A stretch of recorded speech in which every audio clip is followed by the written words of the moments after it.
here's kind of the key takeaways that we found, which would hopefully be really relevant to you guys as well. So firstly, is that any system that you guys are using, whether it's Excel or any sort of tracking system, it needs to be super simple for both the factory and site to just get up and use without needing a huge amount of overhead.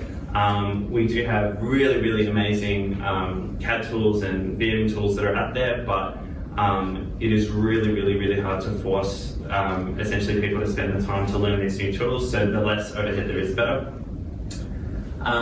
There's a lot of information that all of your subcontractors and your internal staff are generating. If you looked at your sort of AConnect repository for any project, the value of the data that you have in there is enormous. And so if you can find new ways of using that, then you can actually start to address some of the barriers that people find in terms of getting this take-up of supply chain transparency technology. We use drawings in this instance, but obviously there's a ton of other schedules and other sort of documents that you could use as well.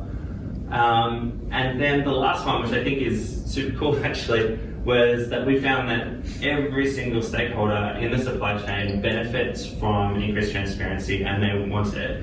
So we have tons of manufacturers that we've worked with, the ones that we were always told, oh, they really like hiding what they're doing, they don't want to give much information. Well, what we've actually found is that they really want to show you what they've done because they're often getting slugged with all of these penalties late in the job where they may have thought that they've manufactured and sent this stuff to site, maybe the installer picked up the wrong piece and just cut it to shape and then, oh, whoops, we've run out of the right pieces now. So for them to be able to say, no, this is what we've done, we've got the evidence to prove it, that's a huge benefit for them. Similarly, having that site transparency allows suppliers and manufacturers to save a lot of money because if they know that there's a defect on level 1, then rather than them spending the time to set up their production line for the level 2 materials, they can actually address that immediately, get the reorder sent to site, and then they can set up their production line for level 2 without losing money. As opposed to traditionally, they'll get to the end of the job, get a huge list of things that they need to build that are just like random parts from the whole job. And so that's really expensive for them. Similarly for installers, it is a huge pain in the ass for them to have to even just do things like progress claims.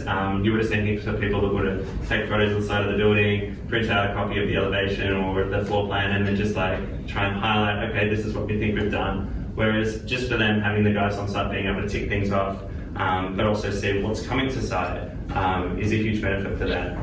So it is something that is achievable. It's something that I think we've demonstrated can be really solved, but it just might need a bit of lateral thinking, I guess, in terms of ways that you can get people on board and excited to use the system in a way that hasn't happened so much today. So I suppose